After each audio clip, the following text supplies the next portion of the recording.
Praise the lord.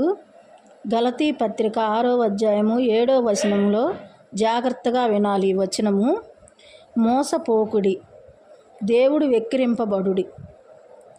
మనుషుడు ఏమి విత్తునో ఆ పంటనే కోయును. మోసపోకుడి, దేవుడు ఎక్కిరింపబడడు. మనుష్యుడు ఏమి విత్తునో ఆ పంటనే కోయును. జాగ్రత్తగా వినాలి. మోసపోకుడి అంటే అర్థము, దేవుణ్ణి ఏ మనిషి అయినా దేవుణ్ణి కించపరిచినా, దేవుణ్ణి ఎక్కిరించినా, దేవునికి ఆటంకం కలిగించినా ఏమి చేయలేడు దేవుణ్ణి. ఎందుకంటే ఆయన సృష్టి మొత్తం ఆయనే.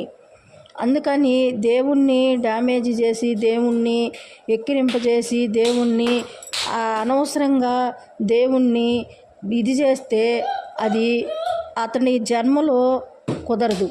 వాడి జన్మలో వాడి వశం కాదు. దేవునికి ఎదురెక్కి మనం ఏమీ చేయలేమన్నమాట. దేవుడు సమాజానికి మనల్ని ఉపయోగపడమని మనకి ఈ మానవ జన్మ ఇచ్చి, మనకి నోరు, కాళ్ళు, చేతులు అవన్నీ ఇచ్చినాడు. ఒక గేదెలాగనో లేకపోతే ఒక పక్షిలాగనో మనల్ని పుట్టించకుండా మనల్ని మనుషుల్లాగా మనకి అన్నీ ఇచ్చినాడు అవయవాలంటే సమాజానికి ఉపయోగకరంగా ఉండాలని చెప్పి దేవుడు సృష్టించాడు. కానీ సమాజాన్ని మోసంతో, అక్రమంతో పాడు చేయమని, అబద్ధాలతోటి అన్యాయంగా తోసుకోమని, పక్కని వారిని కించపరచమని, పక్కన వారిని ఏడిపించి వాళ్ళ ఆస్తులు మనం తోసుకోమని దేవుడు ఈ విధంగా చేయలేదన్నమాట.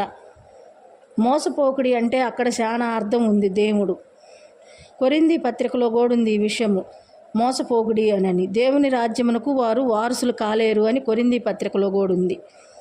మోసం చేసేవాళ్ళు, అక్రమంగా పక్కని వారిని కించపరిచేవాళ్ళు, వారు దేవుని రాజ్యమునకు వారసులు కాలేరు. దేవుని కట్టడాలను, ఆజ్ఞలను అనుసరించి ఆయన్ని నడుచుకుంటూ దేవుణ్ణి ఎప్పుడైతే మనము భయభ్రాంతులతోటి దేవుణ్ణి తలుసుకుంటా మన హృదయంలో దేవుణ్ణి ఉంచుకొని మనము ఏది చేసినా కానీ అమ్మో మా హృదయంలో దేవుడు ఉన్నాడు అని చెప్పి మనము ముందు దేవునికి భయపడుతూ మనము కరెక్ట్ మార్గంలో పోయినప్పుడే మనము సమాజానికి ఉపయోగకరంగా ఉంటాము, మేలు చేసేవారిగా ఉంటాము. అంతేగాని సమాజానికి కీడు చేయటానికి దేవుడు మనల్ని సృష్టించలేదు. మేలు చేయకపోయినా పర్వాలేదు కానీ కీడు చేయకూడదని బైబిల్లో కూడా ఉంది. దేవుడు ఇంకొక మాట ఉంది, మనుషుడు ఏమి విత్తునో ఆ పంటనే కోయును. మనము పంట చేలో మనము ఏ పంట వేస్తామో, వరి పంట వేస్తామో, మినప పంట వేస్తామో, ఏ పంట వేస్తామో మనము ఆ విత్తనమే కోయబడును. ఆ పంటకు ఆ విత్తనమే వస్తుంది. మనం చేలో వరి విత్తనం విత్తినామనుకో మనకి ఆ వరి పంటే, ఆ వడ్లే మనం వస్తాయి మనకి, ఆ పంటనే మనం కోస్తామన్నమాట. మనం మిరపిత్తనాలు ఇత్తినవనుకో చేలో ఆ మిరప పంటే మనకు వచ్చుద్ది. ఏ మనుషుడు ఏమి విత్తునో ఆ పంటనే కోయును. దేవుణ్ణి మనం ఎప్పుడైతే కరెక్ట్ మార్గంలో ఉండి మనం దేవునికి భయపడుతూ మనం దేవునికి వారసులుగా ఉంటామో, దేవునికి నీతి నిజాయితీకి వారసులుగా ఉంటామో దేవుని మార్గంలో, మనం అప్పుడు దేవునికి వారసులం అవుతాము.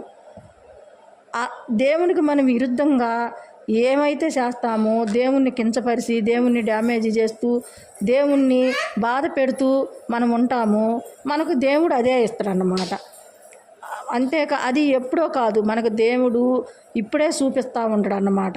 ఎక్కడో పరలోకంలో, నరలోకంలో కాదు, ఇక్కడ చూపించేది ఇక్కడ చూపిస్తాడు దేవుడు. మళ్ళీ అక్కడికి వెళ్ళినాక అక్కడ చూపించేది అక్కడ చూపిస్తాడు. దేవుడు సన్మార్గము ఎంతో గొప్పది. ఆయన మన కొరకు, మన పాపముల నిమిత్తం ఆయన మన కొరకు వచ్చి ఆ సిలువలో బలే వేయబడినాడు. దేవుడు చాలా గొప్పవాడు.